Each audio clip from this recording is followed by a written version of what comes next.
안녕하십니까? 네, 박재원 세무사입니다. 자, 이번에 같이 알아볼 사례는 이 상가 매매와 관련해서 꼭 알아둘 사례입니다. 자, 우리 상가를 매매를 한다 그러면 주로 어, 중개사 분들이 이렇게 중개를 해서 거래하는 경우가 많죠. 예. 자, 그런데 이 상가 매매하면서 이 세금 문제가 발생해서 좀 머리가 아팠던 사례인데요. 실제 소유자들이 조금 알아두면 좋을 내용입니다. 자, 이게 실전 사례를 놓고 그냥 말씀을 드릴게요. 자, 이분이 음식점을 운영을 하다가 지금 건물을 20억에 지금 판 거예요. 예. 토지 얼마에 구입을 했고, 건물 얼마에 지었고, 그래서 이 금액들이 다 확인이 됩니다. 그래서 이거 팔고 나서 세금이 한 4억 정도 나올 거라고 예상을 했어요. 예상을 하고 판 겁니다. 그런데 실제 제가 계산을 해봤더니 세금이 5억 5천이 나오는 거예요. 5억 5천.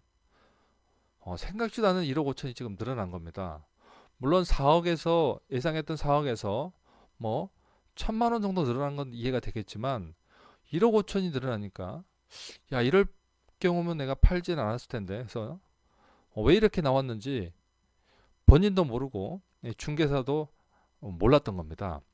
그런데 어떻게 해서 이제 이렇게 나왔는지 제가 이제 설명을 드렸어요. 자, 어떻게 해서 나왔을까요, 이게? 결론은 이겁니다. 자, 이분이 여기서 음식점을 하는데 이 음식점만 아닌 게 토지도 팔았잖아요. 토지도 팔았는데 이 건물에 비해서 토지 면적이 너무 큰 겁니다. 너무 커요. 그러면 어떻게 되냐면 세법에서 세법에서 이렇게 돼 있어요. 건물이 있는 토지는 건물이 있으면 건물의 분수에 맞게 되는 이 토지는 토지 면적을 정해 놨습니다. 건물에 맞는 토지 면적을 정해 놨다는 거죠. 가령 건물이 100평이면 토지는 뭐 300평만 써라. 뭐 이런 기준을 만들어 놨다는 거예요. 그럼 이 기준이 초과되면 어떻게 되냐?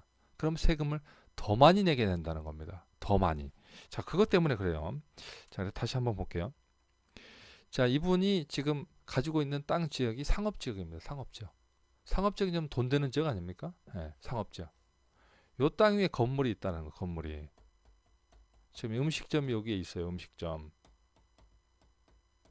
그런데 이제 세법에서는 이렇게 돼 있어요. 이 토지를 팔 때, 요게 건물이 있으면 건물에 한도가 있어요. 이 건물이 점유할 수 있는 이 법적 한도라고 합니다. 세법에서 정해놓은 거예요. 자, 이 한도 내에서는 건물의 부수토지라고 인정을 하고요. 초과되는 면적은 요것은 비사업용이라 그럽니다. 사업용. 비사업용이 돼서 세금을 많이 낸 거예요. 세금이 늘어난 겁니다. 자, 그래서 요 비사업용이라는 걸 잘 모르실 거란 말이죠. 다시 한번 이거 정리를 해드리면 건물이 있는데 일정 건물 면적 이내다 그러면 이것은 건물에 맞게 사용하고 있구나 땅을. 그래서 사업용이라 해서 일반 세율을 적용한다고 하고요. 초과되는 면적이 있으면 비사업용이라고 합니다. 그래서 이 비사업용에는 왠지 사업용으로 쓰지 않는 그 목적이 있잖아요. 그런 경우는 세금을 더 많이 내야 되는 거죠. 지금 현재 10% 추가가 됩니다. 그래서 가령 뭐 40%다 그러면 여기는 50% 내야 되는 거예요. 50% 내야 됩니다. 그것 때문에 지금 늘어나는 거예요. 자, 다시 이제 그림으로 가보면 요 건물 있잖아요. 건물의 일정 부분까지는 실제 이게 다 주차장으로 쓰고 있잖아요. 다 쓰고 있지만 여기까지는 사업용,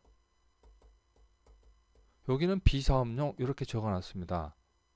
세법에서 면적을 정해놨어요. 건물 면적 대비 정해놨습니다. 용도 지역별로. 그래서 실제로 지금 무슨 소리야? 전부 내가 주차장으로 쓰고 있어 음식점에. 그렇다 하더라도 법에서 정해놨다는 거죠. 세법에서. 이걸 몰랐다는 거예요. 왜 이렇게 정해놨냐 그러면 가령 토지는 이만큼인데 건물은 이렇게만 조금만 해놓고 전부 건물을 위해서 사용하고 있는 토지입니다. 그러면 이게 문제가 된다는 거예요. 그래서 세법에서는 제한을 두고 있습니다. 자, 그래서 그 내용을 한번 살펴보면 이렇게 되어 있어요. 기준 면적을 딱 정해놨습니다. 용도 지역별로. 자, 준주거 지역이나 상업 지역에 있는 건물이 있다. 그러면 이 건물 면적의 3배까지만 토지는 사업용으로 인정해준다. 3배를 초과되는 면적은 비사업용이라는 거예요. 자, 그래서 이 용도 지역별로 정해놨습니다. 일반 주거지역, 공업지역, 미계획지역은 4배까지, 전용 주거지역은 5배까지, 녹지지역, 도시지역 외 지역은 이건 7배까지입니다. 7배. 예, 이렇게 정해놨어요. 그래서 토지를 효율적으로 이용해라 라고 해서 이렇게 정해놨단 말이죠. 자, 그러면 조금 전에 그림에서 보면은 여기는 현재 지금 상업지역에 있는 토지 건물이에요. 상업지역에 있는 건물은 3배까지입니다. 자, 그럼 건물 요게 3배. 하나, 둘. 건물 밑에 또 땅이 있죠. 그래서 1, 2, 3. 요 3배까지고 요 면적은 비사업용이 되는 거예요. 비사업용. 비사업용이 돼서 10% 세금을 추가돼서 요 추가된 세금이 1억 5천이 늘어나는 겁니다. 몰랐다는 거죠.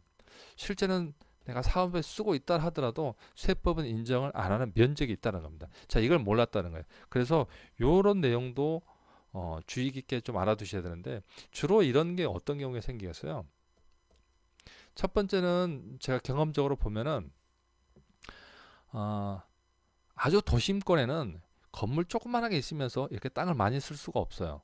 그래서 좀 외곽 지역에 있는 경우. 두 번째는 택지 개발을 처음으로 하는 경우가 있죠. 택지 개발을 하는 경우 본 건물이 올라가기 전에 뭐 임시로 건물을 사용을 하다가 매매하는 경우, 이런 경우가 있더라고요. 그죠? 예. 그래서 외곽 지역이거나 택지 개발을 하는 지역, 그리고 주로 이제 뭐 건물 자체를 뭐 상속을 받았다거나 뭐 이런 경우 있죠. 자, 예, 이런 경우에 옛날 건물은 면적이 적으면서 토지는 좀 큰 경우, 이런 경우가 많더라고요.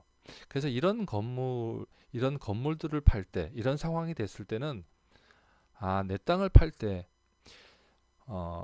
비사업용이란 면적이 생길 수가 있겠구나. 자, 이럴 때는 세금을 많이 내는구나라는 걸 알고 계셔야 된다는 거죠. 자, 그래서 그 기준이 있다. 자, 이 기준들을 좀 알아놓을 필요가 있겠어요. 뭐 3배, 4배, 5배, 7배. 그래서 이 용도 지역별로 그 기준이 있다는 걸 꼭 알아두시기 바랍니다. 자, 그래서 상가 건물 매매할 때 이 체크 사항은 상가 부수 토지라고 합니다. 부수 토지에 사업용 면적하는 기준이 있다. 그래서 이 건축 면적 기준으로 몇 배다 이렇게 되어 있고요. 초과 면적에 대해서는 비사업용 토지다 해서 세금을 좀 많이 내야 된다라는 것도 알아두시면 좋을 것 같아요. 자, 그러면 이제 덧붙여서 여기로 한번 가볼까요? 만약 말이죠. 본인이 팔기 전에 미리 이 정도 면적이 나중에 세금을 많이 내야 되는 비사업용에 해당됐다. 그러면 어떻게 했으면 좋았을까요? 어떻게 했으면? 물론 이게 통째로 팔아야 되니까 파는 시점에는 방법이 없어요. 아까 5억 5천, 1억 5천 늘어나는 것은 파는 시점에는 어떻게 할 수가 없습니다. 그러나 만약 건물을 조금 더 증축을 했다거나 하나 더 건물을 지었거나 그러면 또 전체가 사업용이 돼서 세금을 이 비사업용으로 해서 더 많이 세금을 부과받지 않았을 거다라는 거. 그리고 경우에 따라서는 이렇게 분할을 해서 좀 팔았으면 그런 조금 아쉬움이 있었던 거죠. 자, 그래서 이 케이스로 보면은 첫 번째는 건물을 더 지었으면 신축. 두 번째는 분할 매매 방법도 있었다. 매매. 그죠? 분할. 예, 이쪽 건물만 팔고 여기는 보유를 했다가, 물론 보유하고 했다가 건물을 안 지으면 이건 또 비사업용이 돼요. 예, 건물을 지어서 팔았다면 사업용으로 인정을 받았을 거다. 자, 이런 내용들을 이 건물을 가지신 분들이 알아두면 굉장히 좋겠죠. 네. 많이 놓치고 그런 건물 상태로 그대로 파는 게 지금 관행적으로 다 그러려고 하니까 그런 문제들이 예, 세금을 많이 맞는 그런 경우가 되더라고요. 자, 그래서 지금까지 이 상가를 팔 때 세금 문제에 대해서 살펴봤습니다. 감사합니다.